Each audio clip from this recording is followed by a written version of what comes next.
Massive Equifax breach affecting millions of Americans. Both consumers and government officials are looking for answers on what went wrong and how to prevent another breach in the future. Joining us this morning, Richard Cordray is Director of the Consumer Financial Protection Bureau. Mr. Cordray, it's always good to have you. Good morning. My pleasure. Big piece in the Journal today. They cite sources familiar with the matter that the board wanted to show Equifax and its leadership were being held accountable for the breach. Is this resignation working? I think it's important for companies to be held accountable in these situations, but I also think it's important that we put in place the right framework so there's preventive authority here. This is a massive problem. This is 140 million Americans. This is far beyond the scope of breaches we've seen at Target and Home Depot previously. It is not enough to have enforcement come after the fact. We're going to have preventive monitoring in place.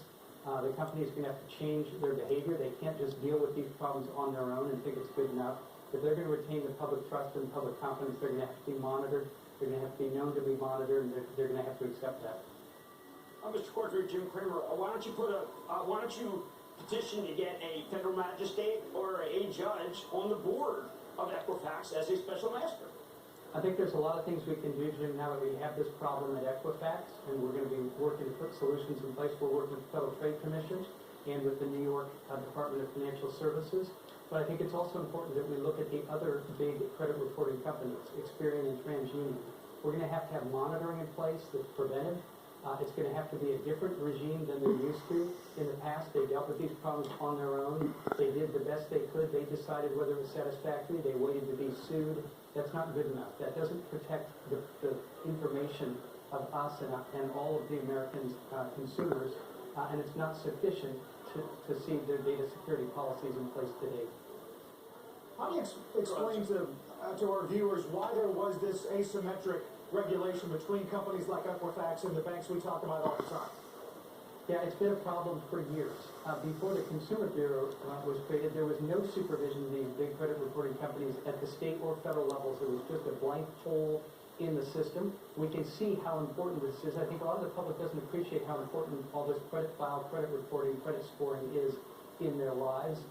Congress did a little bit to improve this by giving us supervisory authority over consumer-facing issues such as data accuracy and being able to resolve consumer disputes. We're going to have to work with Congress to put in place a better framework on data security.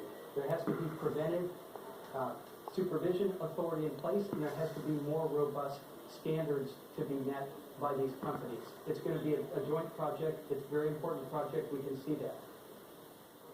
Well, yeah, Mr. Cordray, I mean, people from the Fed obviously are scattered around all of our financial institutions in this country. Are you suggesting then that regulators will be in place at the three major credit bureaus as well?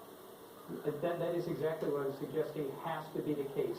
And the companies should welcome it. If they're going to restore public confidence in this marketplace, and if they're going to create the kind of reforms necessary, they're going to have to recognize the old days of just doing what they want, being subject to lawsuit now and then, are over. There has to be a scheme of preventive monitoring in place.